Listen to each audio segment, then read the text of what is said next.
بالله من الشيطان الرجيم بسم الله الرحمن الرحيم ربنا آتنا في الدنيا حسنة وفي الآخرة حسنة وقنا عذاب النار। তো সম্মানিত সুধীমণ্ডলী, আপনারা অনেকক্ষণ ধরে বক্তব্য শুনছেন। আমরা খুব বেশি কথা বলবো না, আমরা অল্প কথা বলবো।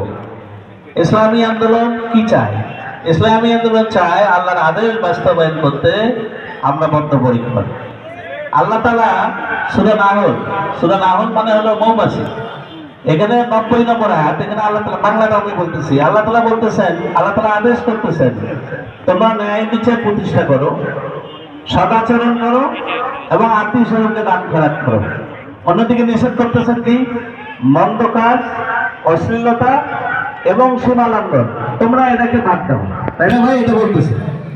তা এখন কথার কথা আমি বলতেছি, এই যে কয়েকদিন থেকে আন্দোলন হচ্ছে ঢাকা দক্ষিণ সিটি কর্পোরেশন, আপনারা জানেন ওখানে ইশরাক সাহেব এখন হয়তো মেয়র হবেন। তো ওখানে বাজেট কত জানেন? ৬,০০০ কোটি টাকা বছরে বাজেট, মানে এক বছরে উনি ৬,০০০ কোটি টাকা খরচ করতে পারবেন।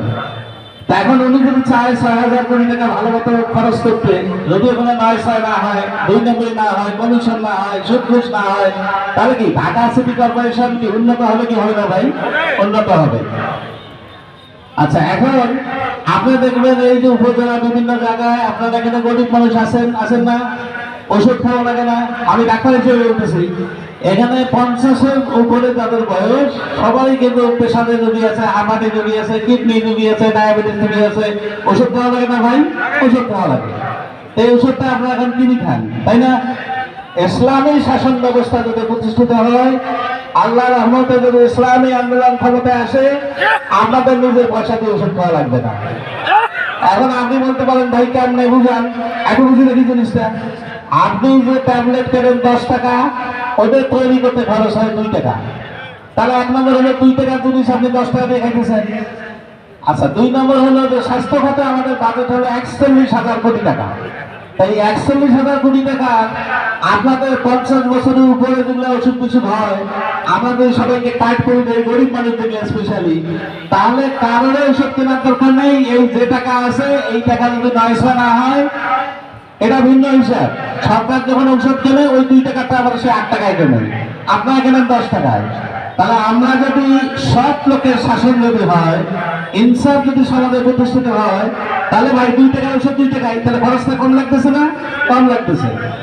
তাহলে আমরা যদি আপনাকে কাট করে দেই যে উপজেলায় মাসে একবার আসবেন, 2 মাসের ওষুধ নিয়ে বাড়িতে যা ফ্রি ওষুধ খাবেন, খাওয়া যাবে না?